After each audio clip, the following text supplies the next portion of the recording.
Loretta Lynn was always feisty, smart, and a consummate entertainer, so of course, she brought that same energy to planning her own funeral.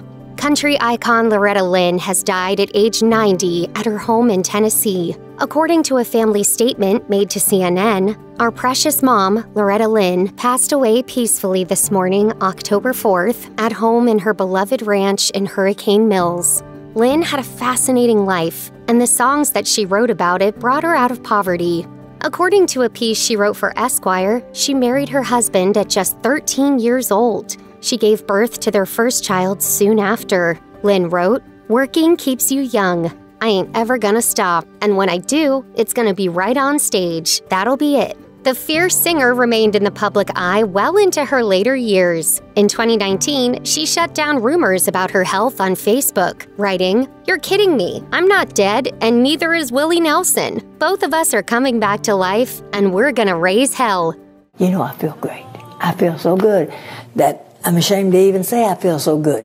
Shortly before Lynn's death, Radar Online revealed that the singer had begun planning her own funeral. A family friend told the outlet, "Loretta wants to turn most of her physical holdings into cash, so she doesn't burden her kids and grandkids with having to sell off stuff when she's gone." She also reportedly left behind details for her memorial service, which she hoped would include performances from her relatives and longtime friend, Dolly Parton. According to Rolling Stone, Parton serenaded Lynn at her 90th birthday party. It would be unsurprising then if all of her friends and family came together to honor the end of her life in a similar way. Lynn also wished to be buried at the family cemetery on her ranch. The grounds serve as the resting place for Lynn's husband and two of her children. The 3,500-acre estate is a popular tourist attraction and frequently hosts motocross events. It's fitting that Lynn wanted to incorporate music into her memorial service, as it's something she turned to when dealing with the deaths of beloved family members. In 2018, she tweeted that "Wouldn't It Be Great" was the final song she wrote about her husband, Oliver Doolittle Lynn, before his death in 1996. She revealed, "I sang it to him when he was dying."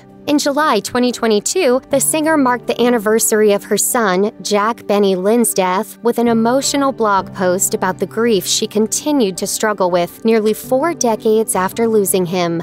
According to the Daily Journal, Jack drowned in 1984 at age 34. She wrote, "Most don't know that I started covering Willie Nelson's song, 'You Were Always on My Mind,' after Jack died. It was a way for me to tell him I still thought of him." When talking to Billboard about her reluctance to retire in 2015, Lynn vowed not to turn her back on music until the end, and revealed another small detail about her funeral plans. She said, "When they lay me down 6 feet under, then they can say, 'Loretta's quit singing. I'll have on one of my gowns.' That's morbid, but it's the truth." Lynn's son, Jack, is one of her 2 children buried at the family cemetery where Lynn will be buried. According to the singer, Jack was one of many people who witnessed paranormal activity on the grounds of her Hurricane Mills ranch, so those attending her funeral might want to keep their eyes peeled. Lynn opened up about her son's experience when she invited the Travel Channel's Ghost Adventures crew to investigate some of the mysterious sightings of apparitions on her property. She believed that the ghosts of soldiers from a Civil War battle were responsible for some of them, recalling how Jack once claimed that a man dressed like a Confederate soldier tried to steal his boots.